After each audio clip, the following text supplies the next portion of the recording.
Morning students, hope you all are well. So today we will continue the same chapter, that is real numbers, and today we will discuss a new topic of this chapter. The topic is the fundamental theorem of arithmetic. Okay, so we will do some mathematics depending on this theorem. At first you have to know what is the theorem. Okay, so let's get started. So, before going to the main topic, that is the fundamental theorem of arithmetic, at first you have to know the prime and composite numbers. What are the prime numbers and what are the composite numbers? It is the main thing, main skeleton of this theorem. Okay, so what is prime numbers? A prime number is a number. A prime number is a number with exactly two factors. A prime number is a number with exactly two factors, that is 1 and the number itself. Okay, so a prime number is a number with exactly two factors, that is 1 and the number itself. So let's take some example here. Suppose the prime numbers are, here we know that 2 is prime, 3 is prime, 5 is prime, 7 is prime, 11 prime, 13 prime, 17 prime, all are prime numbers and so on. You will get another prime numbers, and always remember that 1 is neither prime nor composite. Okay, 1 is neither prime nor composite. Okay, so 2, 3, 5, 7, these are all prime numbers. Now if I factorize 2 in terms of factors, let's take another page. So here I am describing prime numbers. So if you take 2 and factorize it, you will get only two factors, that is 1 and 2. You can't factorize it further. So 2 has only two factors, that is 1 and the number itself. Now let's take another prime number from this example, say 7. So you can factorize it only these two part. Okay, one factor is 1 and the another factor is the number itself. So when a number is factorized, only two factors, exactly two factors, and the factors are 1 and the number itself. So these numbers are all prime numbers. Okay, so that's all for prime numbers. Now we will discuss composite numbers. So what is composite numbers? All the natural numbers other than the prime numbers that has factors more than 2. Okay, all the other natural number other than 1 are called composite numbers if it has more than 2 factors. Okay, 1 is not prime, neither prime nor composite. Also prime numbers has only two factors, that is 1 and the number itself. So all the natural numbers other than 1 and also having factors more than 2 are known as composite numbers. Okay, and let's take some examples of composite numbers. 1 is not a composite number, so here it will be crossed. Now 2, 4, 8, say 9, 10, 12, these are all composite numbers, and so on. 2, 4, 8, 2 is not a composite number. Here it will also be crossed because 2 is prime number and 2 can be factorized into 1 into 2. So 1 and 2 will not be composite numbers.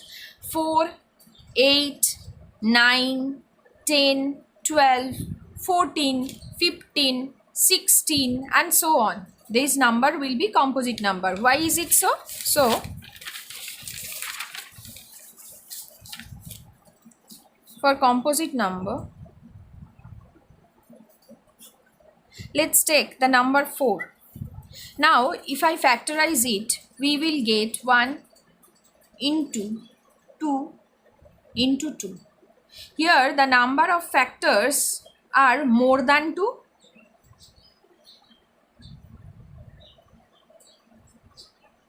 Okay, and also there are different types of factors, not only 1 and the number itself like the prime numbers. And take another example, suppose it's 6, 1, 2, 3. It also has more than two factors. And also we can write 6 as 1 into 6. We can write 6 as 2 into 3. So 1, 2, 3, 6, these are all the factors of 6. So it has factors more than 2, and also the this composite numbers is not 1. So composite numbers has factors more than 2, and 1 is not a composite number nor a prime number. Always remember that. Okay, so let's get to the definition. All the other natural numbers other than 1 are called composite numbers which have more than 2 factors. So that's all for composite numbers. So let's visualize prime numbers and composite numbers. Suppose I have given you the number 3. Okay, so if I take a rectangle with 1 as breadth and 3 as length, then we can make 3 squares here, 3 rectangles here. Here is one rectangle that is with breadth 1 and length 3. Now if we break this rectangle into 3 squares with length 1 and breadth 1, that is 3 squares with length 1 and breadth 1, then we can break these prime numbers into this way. Can you break it any other way? You can't break this prime number in any other way. You can break only this way. That is, you will get a total rectangle with breadth 1 and length 3, and then break this rectangle into 3 squares only, not in any other way. Now what is the difference here between composite numbers and prime number? Let's take a composite number, that is suppose let's take another composite number, that is suppose 8. Okay, so you can break this 8 in this way. That is, you will take a rectangle with breadth 1 and length 8. Okay, now we will break this rectangle into 8 squares with length 1 and breadth 1. Okay, similar way then. 1, 2, 3, 4, 5, 6, 7, 8. 1, 2, 3, 4, 5, 6, 7, 8. So here 8 squares here with length 1 and breadth 1. Can you make this any other way? Yes, you can make it. If you draw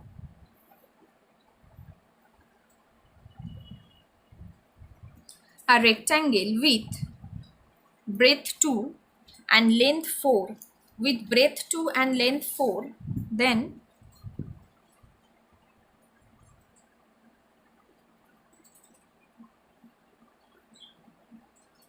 okay, so here 1, 2, 3, 4, 5, 6, 7, 8.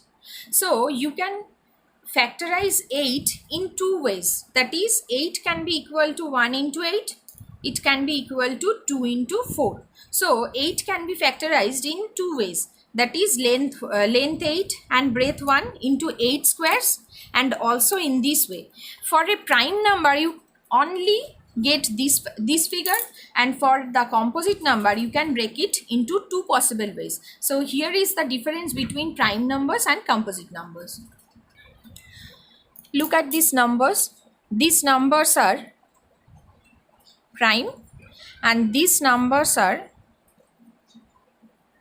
composite. Now you can make this number 4. Here we can make 4 by taking 2 2's here. We will get number 4. By taking 2 and 3 and multiplying these two numbers, you will get 6. By taking 3 times, you will get 9. By taking 5 3 times, you will get 125. So here we see that we get this composite number by using 2, that is the prime number, twice. We get 6 by using these 2 prime numbers, and we get 9 by using these prime numbers thrice, and we get 125 by using these prime numbers thrice. So here, by looking at that example, we can easily conclude that prime numbers are actually the building blocks of all those composite numbers. That is, we get 4 by taking 2 times. We get 6 by taking 2 and 3. We get 9 by taking 3 2 times. Okay, so prime numbers are actually the building blocks of the composite numbers. And also we can make a reverse statement that every composite numbers can be expressed as a product of prime numbers in a unique way. Why is it unique way? Because if you write 15, the composite numbers, into two factors of prime numbers, that is 3 into 5, you can also write 5 into 3. These two are not different. Okay, so order is not important. So every composite number can be expressed as a product of prime numbers. Always remember this term. This is very important for this topic. So today's class ends here. Now go through the book and make the concept of prime and composite number very strong. Okay, and next day we will start the topic, the fundamental theorem of arithmetic. Thank you.